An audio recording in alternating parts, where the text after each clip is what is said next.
Financial forecasting is predicting the future economic condition on the basis of past and present economic condition. मतलब जो हमारी past and present की जो हमारी economic condition होती हैं, आर्थिक दशाएं होती है ना, जो हमारी पास्ट और प्रेजेंट की आर्थिक दशाओं के आधार पर हम क्या करते हैं, फ्यूचर की इकोनॉमिक प्रेडिक्शन करते हैं। फ्यूचर के बारे में हम पैसे के बारे में सोचते हैं, बट फ्यूचर के बारे में जब आप सोचना है तो आपको प्रेजेंट और पास्ट की इकोनॉमिक कंडीशंस को ध्यान में रखना है। तो सिंपल सी बात हम सोच रहे हैं, यहाँ पर डिसाइड कर रहे हैं, तो सर्कमस्टांसेस हमको ध्यान रखना है। तो यहाँ पर हमारा फाइनेंशियल एक्टिविटीज है, तो यहाँ पर फोरकास्टिंग करते हुए ना, जब आप फोरकास्टिंग का टॉपिक डिस्कस कर रहे हैं तो आपको price level, inflationary change, government change, level of competition, consumer preferences, technological innovation, ये सारी बातें भी आपको ध्यान में रख के चलनी है। और हमारी ये सारी बातें जब आप ध्यान में रख के चलोगे तो इसको हम कह सकते हैं हमारी फाइनेंशियल फोरकास्टिंग। तो फाइनेंशियल फोरकास्टिंग के अंदर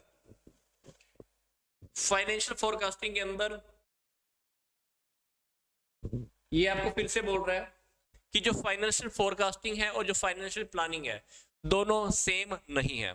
ये क्या कह रहा है, ये कह रहा है कि जो फाइनेंशियल फोरकास्टिंग है ना, ये फाइनेंशियल प्लानिंग का एक स्टार्टिंग का स्टेप है। जो बात मैंने आपको अभी भी बताई थी कि फाइनेंशियल प्लानिंग का जो स्टार्टिंग का जो स्टेप है वो क्या है, फाइनेंशियल फोरकास्टिंग। तो फाइनेंशियल फोरकास्टिंग क्या है, फाइनेंशियल फोरकास्टिंग में हम प्रेजेंट और पास्ट की आर्थिक दशाओं के आधार पर फ्यूचर के बारे में कुछ सोच रहे हैं।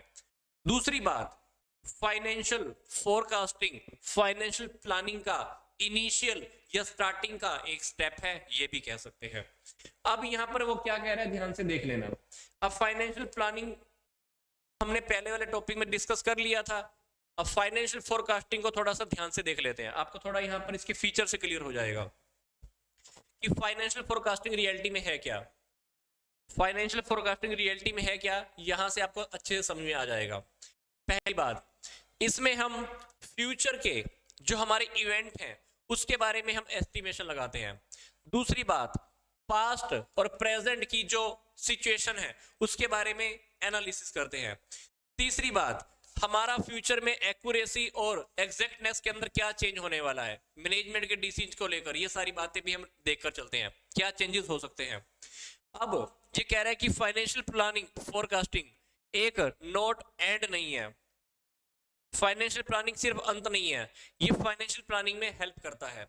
दूसरी बात, ये क्या कह रहा है कि फाइनेंशियल जो फोरकास्टिंग है इसके अंदर हम काफी सारी चीजों को लेके चलते हैं, फाइनेंशियल एक्सपर्ट की हेल्प लेके चलते हैं। फाइनेंशियल फोरकास्टिंग हम करते क्यों हैं, इससे हमारी जो भविष्य की जो अनिश्चितताएं होती हैं, जो रिस्क होता है, जो जोखिम होता है, वो हमारा कम से कम हो जाता है।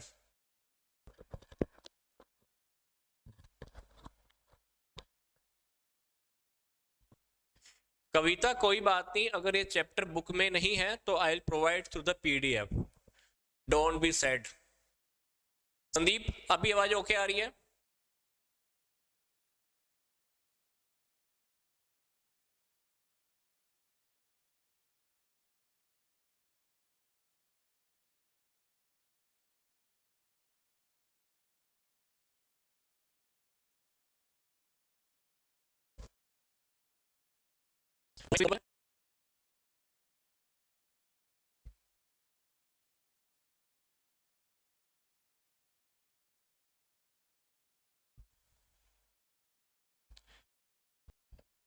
कोई बात नहीं, अगर अप डाउन हो रही थी तो मैं फीचर्स को फिर से रिकैप कर देता हूं।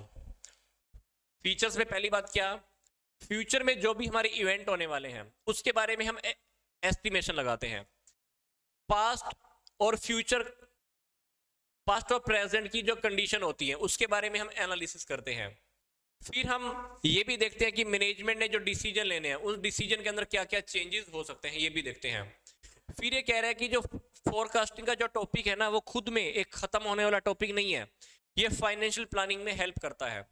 चौथी बात के बाद वो पांचवी बात क्या बोल रहा है कि जब भी आप फाइनेंशियल फोरकास्टिंग करते हो तो आपको फाइनेंशियल एक्सपर्ट की काफी सारी हेल्प लेनी पड़ती है, जो काफी सारी टेक्निक्स को यूज करते हैं। फिर फाइनेंशियल फोरकास्टिंग क्या करता है, रिस्क को और अनसर्टेनिटीज को मिनिमाइज कर देता है। मतलब रिस्क को हम खत्म तो नहीं करते, पर रिस्क को हम मिनिमम लेवल तक लेके आ सकते हैं, बिल्कुल डाउन डाउन डाउन यहां तक तो हम कर ही सकते हैं। तो ये थी हमारी फाइनेंशियल फोरकास्टिंग।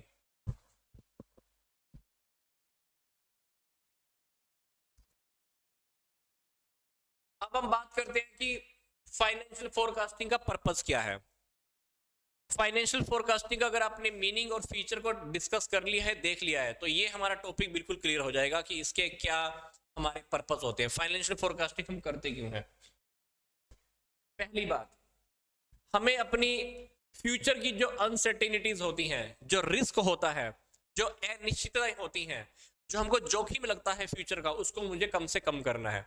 इसीलिए आप क्या करते हो फाइनेंशियल फोरकास्टिंग में, पास्ट और प्रेजेंट की आर्थिक दशाओं के बेस पर आप फ्यूचर के बारे में सोच रहे हो। तो आपने फ्यूचर के बारे में तो सोचा, पर पीछे आपने ध्यान से देखा, तो इससे क्या होगा, भविष्य में जो भी गलत होने वाला है, जो भी आपको जोखिम होने वाला है, उस जोखिम को आप क्या करने वाले हो, कम से कम करने वाले हो। दूसरी बात, फाइनेंशियल फोरकास्टिंग का जो दूसरा पर्पस है, हम एक नया बिजनेस भी खड़ा करना चाहते हैं, ये भी हो सकता है। फिर तीसरा जो है हमारा है, वो है फाइनेंशियल रिक्वायरमेंट। हम फाइनेंशियल फोरकास्टिंग क्यों करते हैं, क्योंकि हमें फाइनेंस के बारे में, पैसे के बारे में रिक्वायरमेंट का पता लगाना है, कितना पैसा चाहिए, कितना कितना कहां कहां लगाना है, ये सारी बातें हमको कहां से पता चलती हैं, फोरकास्टिंग से पता चलती हैं।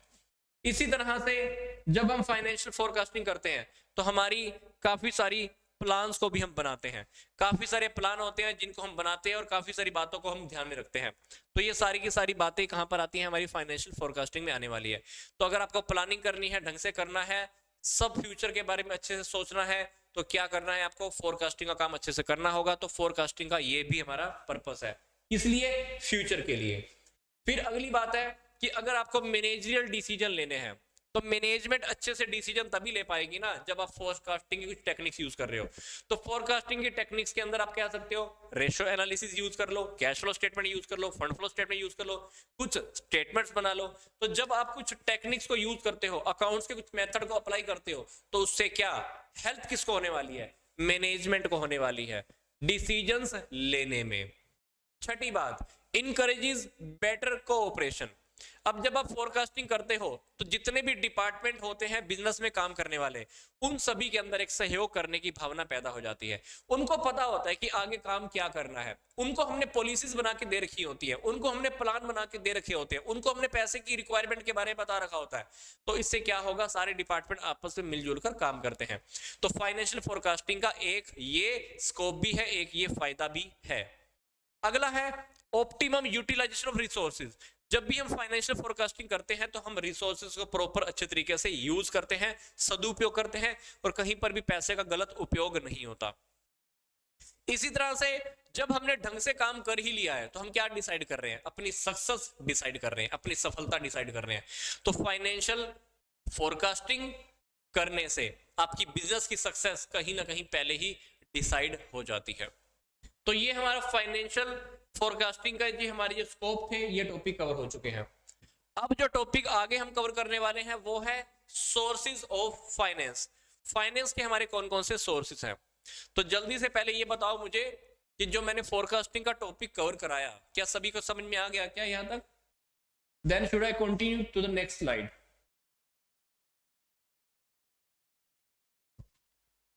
Financial forecasting